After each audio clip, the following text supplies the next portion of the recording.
I'm gonna speed up my normal process for cooking this pork butt in 3 ways. The first way is I'm gonna cook this hot and fast at 275 degrees Fahrenheit. Usually I'd cook this at 225, 250 max if I was doing low and slow, but I need to cook this fast. The second thing I'm gonna do is I'm just gonna do a really simple rub. I'm not gonna mess around with a bunch of spices and other ingredients.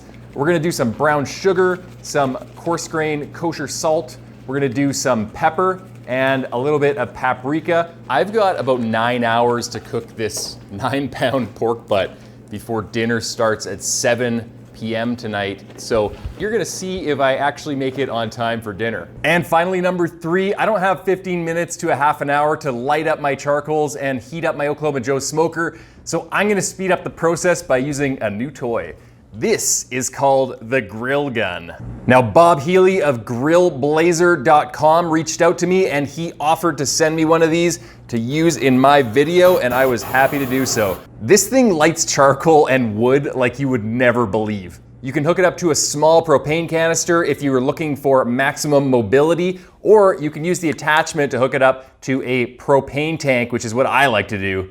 Now, normally I would use a chimney starter and it would take about 15 to 20 minutes. It would produce a lot of smoke because the combustion temperature isn't very high, and it's bugging my neighbors because there's smoke in their backyard when they're trying to enjoy their Saturday or their Sunday. So I like this because I can just put the coals right into my Oklahoma Joe smoker or my Weber kettle. I can just blast them, and in about 30 to 60 seconds, they are pretty much lit. And then all I have to do is throw some wood on there and my Oklahoma Joe's is ready to go. So this grill gun is a lot of fun, guys, and it's gonna add a lot of convenience to your life. You can also use it for things like searing steaks, or if you do sous vide, you can take the sous vide out and you can give it a nice charred finish. So make sure you check it out. I'll link it in the description section below. I'm using apple wood chunks for this cook, and I'm going to be using a combination of wood chunks and lump charcoal to keep the Oklahoma Joe's steady at 275 degrees Fahrenheit.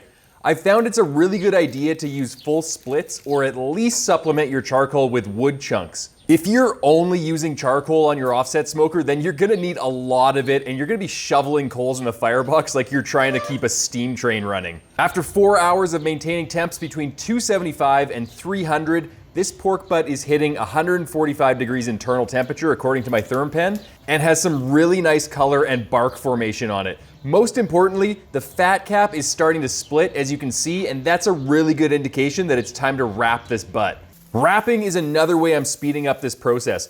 By wrapping the butt in foil, we're gonna speed the cooking process, we're gonna retain more moisture, and it's gonna make sure that this butt is gonna be so tender that I'm gonna be able to pull it apart by hand.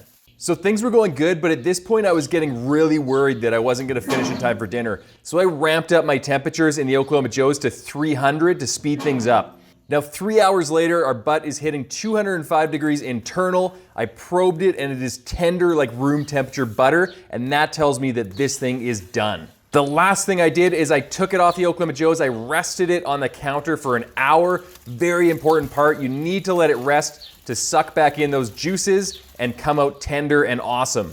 And after the rest period, I still had about an hour to pull it and show you guys how it turned out before I served it to my guests.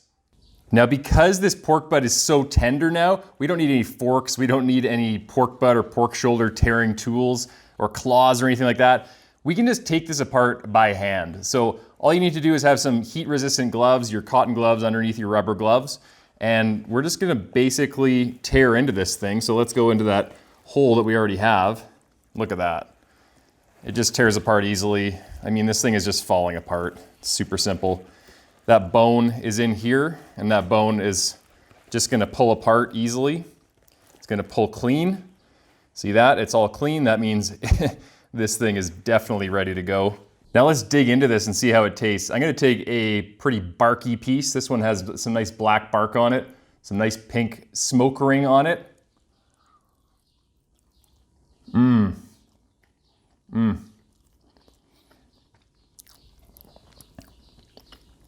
Super good, very tender, falls apart in your mouth. Really good flavor on the bark. You can taste the smoke, you can taste the pepper and the salt, and it's just really super flavorful. Now guys, you know, we could stop here and it would be a pretty good meal. You could have some barbecue sauce on the side for dipping, you could make some cornbread. Just this pulled pork would be awesome. But you know we can't stop there. We gotta elevate this barbecue. So we're gonna take this up a level and make a pulled pork sandwich. So I'm just gonna take my favorite bun here. We'll open that up. I'm gonna start with some pulled pork. I'll get some nice bark pieces on there. We'll load it up quite a bit. Now I'm gonna take a bit of barbecue sauce. That'll add some sweetness. Do some coleslaw. Just use any coleslaw will do. This is a mayonnaise-based coleslaw, but I also like just plain vinegar-based coleslaws are good too if you want to add a tang to this.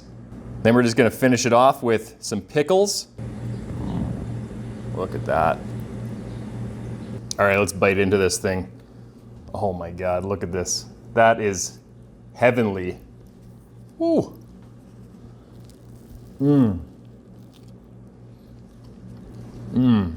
Guys, you gotta try this. This is awesome.